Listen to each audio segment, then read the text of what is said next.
Assalamualaikum warahmatullahi wabarakatuh. Yang saya hormati Bapak, Ibu, dosen, dan teman-teman sekalian. Perkenalkan, saya Okta Adetiana, dan pada kesempatan kali ini kita akan mempresentasikan tugas dengan topik penerapan strategi pada isu-isu penerapan strategi pemasaran dan keuangan. Penerapan strategi pada isu-isu penerapan strategi pemasaran dan keuangan. Pada pertemuan ini membahas mengenai berbagai isu penting dalam strategi pemasaran dan keuangan. Kita akan melihat integrasi, pengukuran anggaran, teknologi, dan manajemen risiko. Mengapa strategi pemasaran dan keuangan penting? 1. Penghubung bisnis. Strategi pemasaran dan keuangan saling mendukung kesuksesan bisnis. 2. Optimalisasi sumber daya. Peningkatan efisiensi melalui perencanaan yang tepat dan pengelolaan. Yang ketiga, pengukuran kinerja. Mengukur hasil pengambilan keputusan yang lebih baik. Selanjutnya akan disampaikan oleh rekan saya. Saya Nova Desalena. Di sini saya akan membahas isu 1, integrasi strategi pemasaran dan keuangan. Tantangan integrasi yang pertama, komunikasi antar departemen yang kurang. Yang kedua, perbedaan tujuan dan fokus. Yang ketiga, kesulitan sinkronisasi data. Untuk solusi yang pertama, kolaborasi lintas fungsi. Yang kedua, penggunaan sistem manajemen terpadu. Yang ketiga, pelatihan bersama dan workshop. Isu 2, pengukuran ROI dari investasi pemasaran. Yang pertama, definisi ROI. ROI mengukur keuntungan dari investasi pemasaran. Yang kedua, metode pengukuran, yaitu analisis data penjualan dan biaya pemasaran secara detail. Yang ketiga, manfaat ROI, memahami efektivitas kampanye dan alokasi anggaran yang tepat. Isu 3, alokasi anggaran pemasaran yang efektif. Yang pertama, analisis pasar, yaitu menilai kebutuhan dan peluang pasar. Yang kedua, prioritas strategis, yaitu menentukan fokus anggaran pada saluran yang berdampak. Yang ketiga, evaluasi berkala, yaitu revisi anggaran berdasar hasil dan perubahan pasar. Oke, lanjut. Di sini ada isu 4 tentang pemanfaatan teknologi dalam pemasaran dan keuangan. Yang pertama ada cloud computing, ini untuk menyimpan dan mengakses data secara real time. Lalu ada data analistik, di sini untuk menganalitik tren pengambilan keputusan. Serta yang terakhir ada otomasi. Di sini otomasi untuk mengurangi pekerjaan manual dan meningkatkan efisiensi. Lalu dalam isu 5, di sini tentang manajemen risiko keuangan dalam strategi pemasaran. Yang pertama ada identifikasi risiko, di sini untuk mengidentifikasi potensi risiko keuangan dari aktivitas pemasaran. Lalu yang kedua ada pengelolaan risiko, di sini untuk menetapkan kebijakan mitigasi untuk mengurangi dampak negatif. Serta yang terakhir ada monitoring, di sini untuk memantau perkembangan dan efektivitas strategi risiko.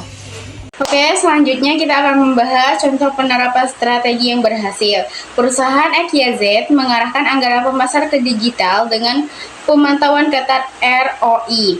Yang pertama itu ada peningkatan penjualan 30%, yang kedua ada efisiensi meningkatnya biaya itu 15%. Selanjutnya yang keduanya itu ada faktor keberhasilannya. Yang pertama itu ada integritas strategi pemasaran keuangan, yang kedua pemanfaatan software analitik, yang ketiga itu ada fleksibilitas anggaran. Selanjutnya itu ada tantangan dan solusi dalam penerapan strategi. Tantangannya yang pertama itu ada kendala komunikasi, ketidakpastian pasar, yang ketiga itu ada keterbatasan teknologi. Selanjutnya itu ada solusinya. Yang pertama itu ada peningkatan pelatihan, yang kedua adopsi teknologi modern, yang ketiga itu ada evaluasi dan adaptasi strategi secara terus-menerus.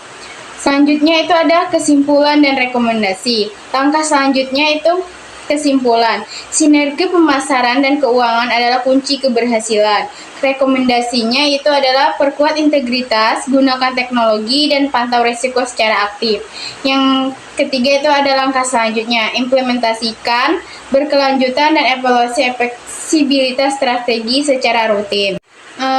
Terima kasih atas kerjasama Anda. Kami ingin menyampaikan apresiasi kami atas kemitraan yang solid antara kita. Kami sangat menghargai kontribusi Anda dan berharap dapat terus berkolaborasi untuk mencapai tujuan bersama. Sekian presentasi dari kami. Kami akhiri. Wassalamualaikum warahmatullahi wabarakatuh.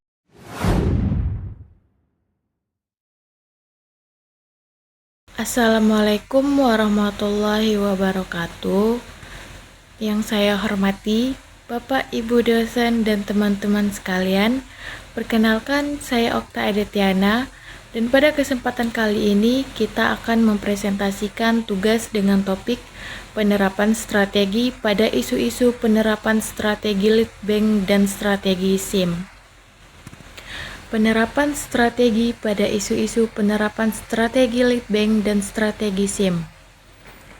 Pada pertemuan ini, kita akan memahami pentingnya strategi lead bank dengan Sistem Informasi Manajemen (SIM), menguraikan cara mengatasi isu-isu kritikal untuk keberhasilan implementasi.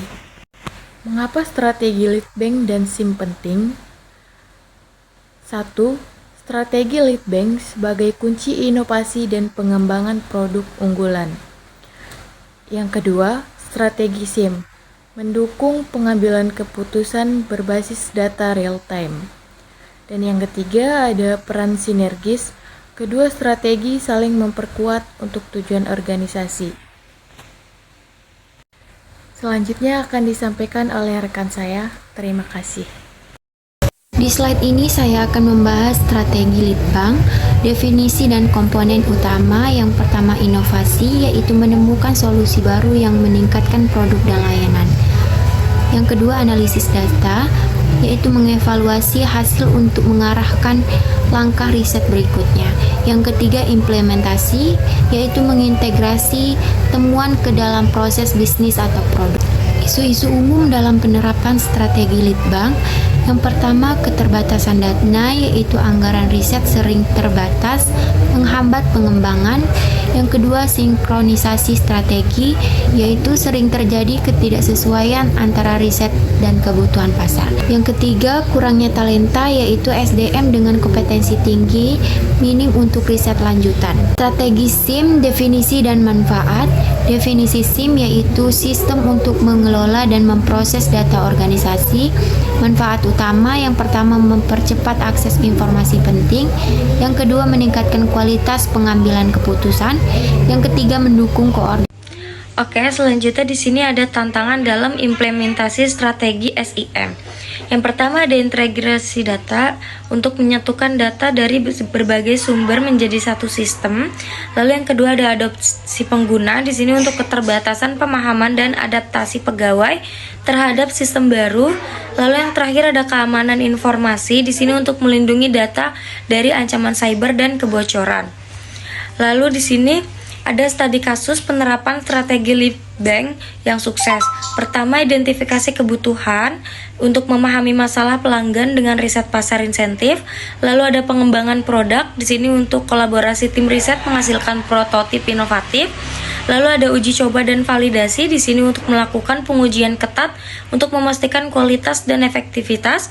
Yang terakhir ada implementasi komersil untuk peluncuran produk sukses meningkatkan pangsa pasar.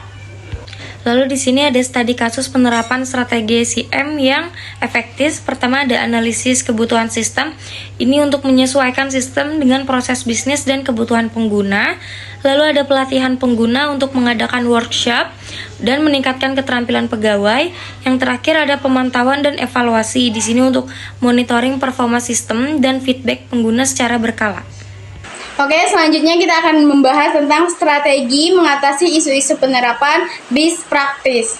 Yang pertama itu ada pengelolaan anggaran, ya dengan cara alokasi dana efisien dan prioritas riset strategis. Yang kedua itu ada kolaborasi efektif, membangun komunikasi lintas departemen dan eksternal. Yang ketiga itu ada peningkatan kompetensi, pelatihan rutin dan rekrutmen talenta unggul. Yang keempat itu ada keamanan data, implementasi protokol keamanan dan audit secara berkala. Selanjutnya ada kesimpulan dan rekomendasi untuk implementasi yang lebih baik.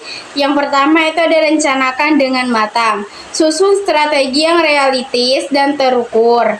Yang kedua itu ada libatkan semua pihak. Keterlibatan tim dan stakeholder kunci sangat penting. Yang ketiga itu ada monitoring berkelanjutan, evaluasi rutin untuk perbaikan dan penyesuaian strategi. Yang keempat itu ada adaptasi inovasi, terus kembangkan teknologi dan metode baru. Sekian presentasi dari kami akhiri. Wassalamualaikum warahmatullahi wabarakatuh.